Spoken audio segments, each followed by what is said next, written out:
Welcome back to another episode of Questions with Crocker with me, Dr. Crocker. I'm an emergency veterinarian, and I also own a small animal general practice in Texas. And this is a podcast that is all about answering your questions. I share a lot of vet med behind the scenes, and usually my husband is here with me. He is not able to make it today, but I thought I would get off a quick episode just to answer a couple of your questions and also give you some updates. If you want to watch us, you can watch us on YouTube. And you can follow us on any of the social media platforms at Questions with Crocker.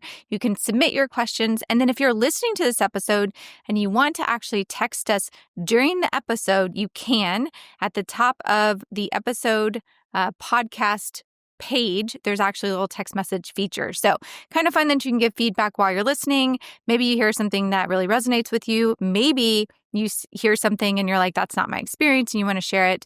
But we're trying to create community. I love doing social media, but the platform is just not robust enough to be able to really go into depth on some of the things that I wish I could talk more about. So created this podcast to kind of combat that. And it's fun. It's fun to talk about and share a little bit of our lives and what we do as veterinarians and as practice owners and parents and all the things in between. If you enjoy this episode and it's your first time listening, I'd appreciate it if you went and you gave us a little bit of a review. Really appreciate that. It's always helpful and love to get your feedback about it. All right, all the housekeeping's done. So let's get into it. There has been a lot going on this month. March is always my busiest month. There's a lot of travel. There's a lot of conferences. I have Western Veterinary Conference that I got back from beginning of this month, Vegas. Woo! I did win money at the blackjack table. That is my game that I enjoy. I only got to play a little bit. And then I came back, was here a little while, and I'm about to go to the SABMA conference, which is the Student AVMA conference. Now, this is a conference where all the student leaders get together. It's going to be in California at UC Davis this year, which it'll be nice to go to California. Always great weather, great food. I'm going to be there with Veterinary Emergency Group, which is the ER group that I work with. And I just found out that I'm going to be doing a talk. So very excited, but literally found out 48 hours ago that I got taken off the speaker wait list and they wanted me to give a talk. And they asked me if I could do a talk on professionalism, which, yes, I can absolutely do that. But it's not something that I speak on consistently. I have a lot of talks that I give at conferences, most of them emergency-based or around practice ownership. I do a little bit of professional development, but this is a new one for me. And so I think I'm going to have to pull from talks I've gone to that are on professionalism and mainly a discussion around how it's changed a lot. So it used to be that the discussion of professionalism was, the person that was in the white coat talked a certain way, looked a certain way, acted a certain way, and that was considered professional. And now really things have changed a lot. We're allowed to be a lot more ourselves, I think, in this industry. And there's not as much an expectation of us acting or talking a certain way. And honestly, I would say that we're maybe more approachable the more that people see who we truly are as people in this profession. So excited to give the talk. I think I'm going to spin it a little bit to talk about what does that look like in the open concept ER. So if you're new here, I work for Veterinary Emergency Group, and we are known for open concept ER, which means when you come into the hospital, if your pet's having an emergency, you get to stay with your pet the whole time. And that is from the first triage that happens to them going home. And in between there, if they get any diagnostics done, they get imaging done, you get to be there, see all of it, real time, see what's happening with your pet. Even if we do surgery, yes, this is one of the biggest questions I get. Even if we do surgery, pet owners are allowed to watch. So we have a window and they're able to watch through the window. I would say it's 50-50. 50% of pet owners are like, yes, I want to be here, especially if it's a surgery. I mean, it's an ER, right? If it's a surgery we're going into and we're not really sure like what's going to happen, it's really nice for them to be there and us be able to kind of talk through things if I do find something surprising or we need to make some decisions in surgery. So a lot of pet owners will choose to stay if there's a lot of uncertainty or it's a really critical case. But a fair amount of them are like, I'm going to go out on the road. I'm going to get a good meal. I'm going to get a drink. call and update me when you're done. Or if it's the middle of the night, I'm going to go home. I'm going to go to bed. Just give me an update when you get done. So I really have seen it both ways. Now, sometimes if it's something like an emergency C-section, we have absolutely had owners grab a towel, help resuscitate puppies. One of the biggest questions we get is, how do you handle it when there's a code? Are you able to get to the pet, perform CPR, intubate, do everything you need to do? A lot of people envision that people kind of run in with their pets and they're clinging to them and crying, and that we're not able to kind of do an exam and do what we need to do, when really it's the complete opposite. If you think about it, you're worried, your pet is not breathing or is all of a sudden collapsed. So you're going to rush in, and they actually will put them usually on the first surface that they can, often a table that we have set up, and we can grab the crash cart, and they usually set them down and then they step back. And a lot of times they just don't know what to do. And then we are able to jump in as a team, start CPR. And my job as the doctor is to talk to the owner about what happened before they came in, what's going on, and really talk through what the team is seeing as they're giving me information, what I think is going on. I will often do a quick exam if I can get to the pet while they're trying to intubate and do compressions. But my job is really to communicate with the owner in that circumstance. And that is one of the main reasons that I love working in the open concept ER, because I've worked places where the crashing animal is brought in.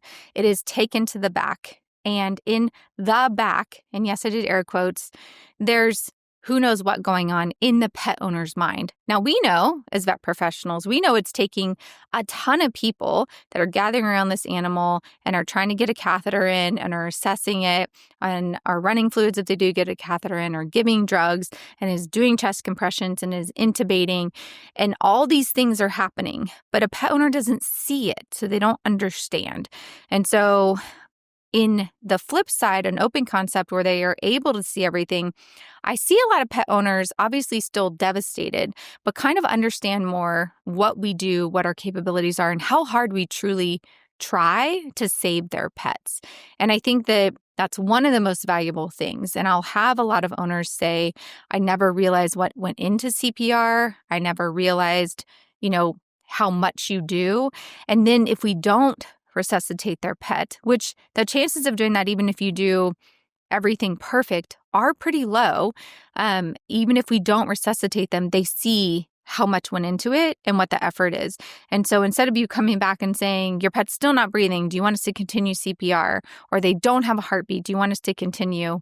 They see everything in action. It's real time. They're able to comprehend it a little bit better.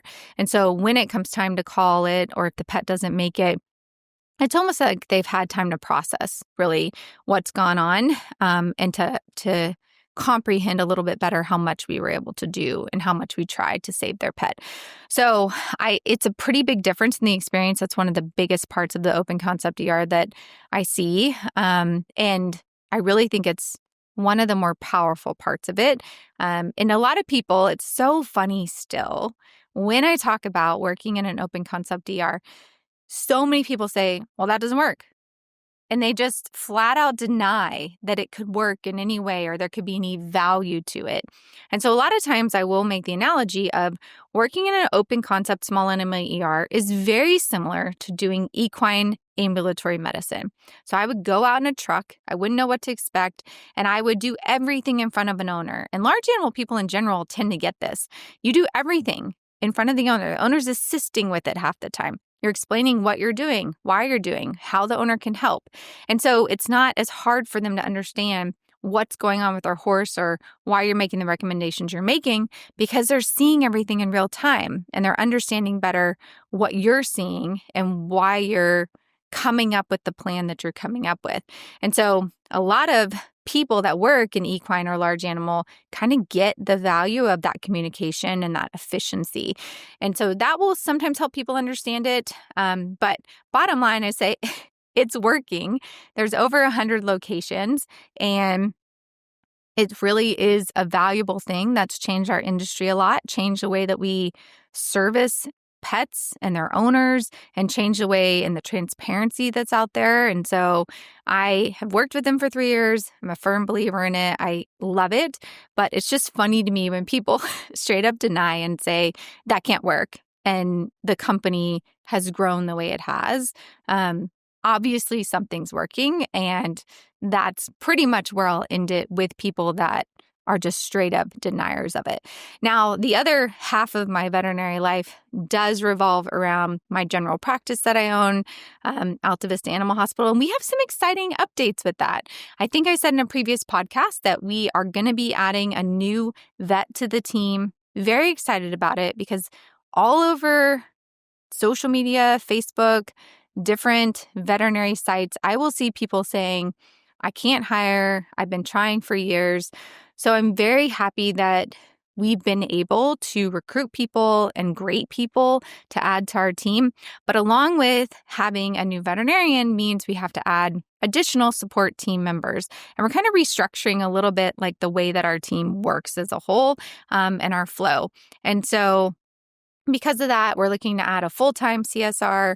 And then we actually have a vet tech who got into vet school, yay, but she'll be leaving us. And so we're looking to add a seasoned vet tech that we can continue to train and grow into the role, so that when she leaves, there's not such a hole in our practice. And so a lot of things that are happening. And we made a silly video on social media. Our account is at AVAH Vet, but we made a funny, just like random social media video where, if you can envision it, I'm standing there and I'm talking about how wonderful our practice is, how we're kind and caring and professional, and we act a certain way. And behind me is utter chaos. So I basically told the team, like, I'm going to talk, and then I want you to do wild things behind me. And there wasn't much direction given other than that. And our team, they just made it their own. We had somebody being wheeled across that had been vet wrapped to a chair.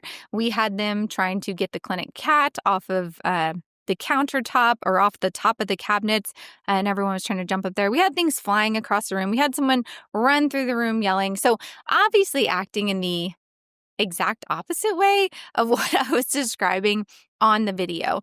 And so the video did well. A lot of people responded to it.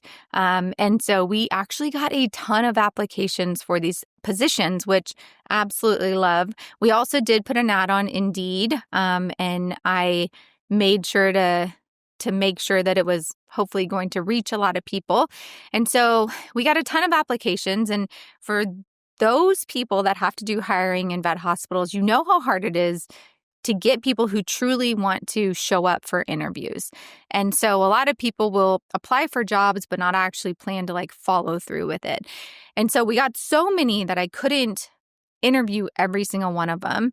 And so what I did is I made an additional form, a Google form that I sent out to probably 85% of them. There's a couple I weeded out early on, but 85% of them, to say, hey, thanks for applying. This is the next step in the application. It was a very straightforward form, and it was basically asking what position they were applying for. Could they work so many hours? Tell me something about yourself. And then I did ask them like what their hourly pay would be. And the reason that I asked this is because I have seen in the past where people are looking to hire somebody and nobody talks about like the very straightforward nuts and bolts of the job. So what are the hours that you're looking to cover? What are the days that you need them to work? What's the hourly pay? What benefits are they looking for? Those things that really, you're not going to change that much overall what you're offering as a practice owner.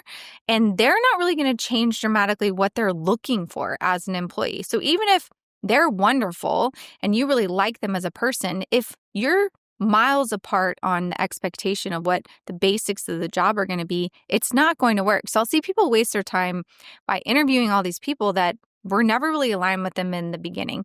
So luckily, we had 22 people respond to this additional form and fill it out completely. And we got some really great responses. And only a couple that said like they couldn't work the full-time hours we needed, which is great. I want people to prioritize like what works for them, but I need full-time employees. So it's easy for me to say, okay, those people aren't going to work for us, and we move forward.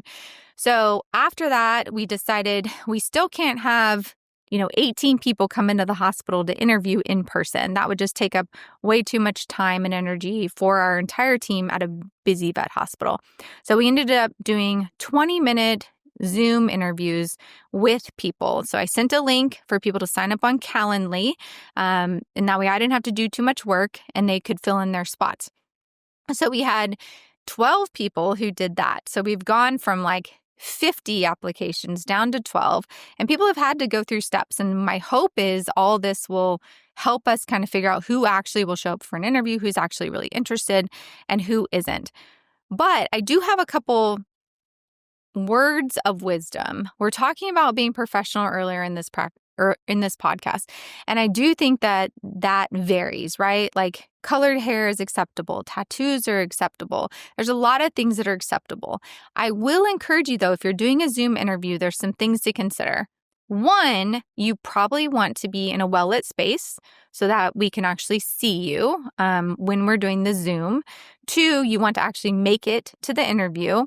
So if you get the time wrong or something happens, I want you to recognize those things and plan accordingly, because it makes me wonder about like attention to detail, right? If you have something set up and then you can't make it, or it's the first impression that we have of you and you messed up, when you could or couldn't be on.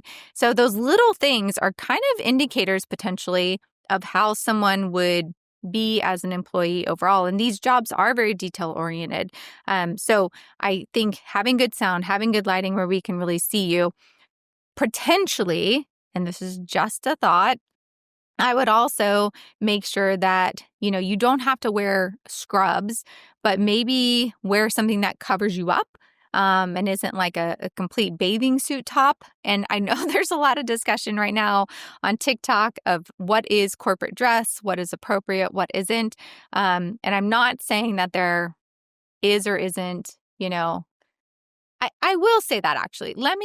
I will say there is appropriate dress for a vet hospital, because you're leaning over, you're doing stuff, you're picking up animals. Sometimes you're like right on top of each other as team members. So you need people to feel comfortable, right? Like being close to you. And I am totally body positive. I think that's great. But I do think you need to be a little aware of things like that. And depending on how you dress for an interview, it might make me wonder a little bit how you would dress, as an employee too. And so there was some people that showed me a lot, and that's fine, but it was just not what I expected for an interview. And I feel like I'm old saying that, like old school saying that, but just something to consider overall.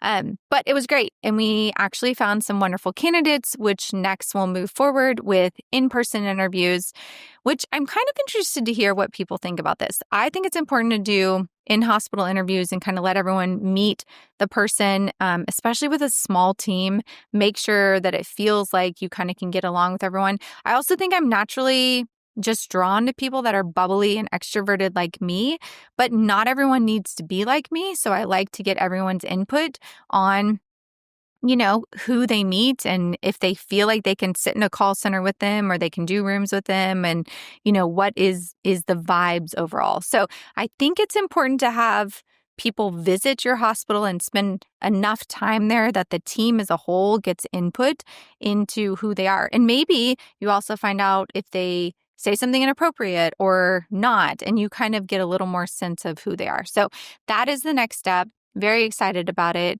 And those are kind of the big updates with my jobs and with the things I have going on. At the very end of March, I'm going to TVMA. That is my last event for March. Very happy, very excited about it. We just got done with volleyball with my daughter. We had strep in our family. So we are like trying to get back on track, be healthy, and enjoy the rest of this time of year because the sun's finally starting to come out, and we're having a good time together. But this podcast is based on your questions. I feel like I answered a lot of update questions that I've had recently on social media, but I want to make sure I also answer a follower question. So at Jade Rep said, what are some realistic ways to deal with stress in the ER? And so I think this is a wonderful question. And I will say in general, I am not a super stressed out person. I feel like I handle stress and pressure well. That's why I work emergency.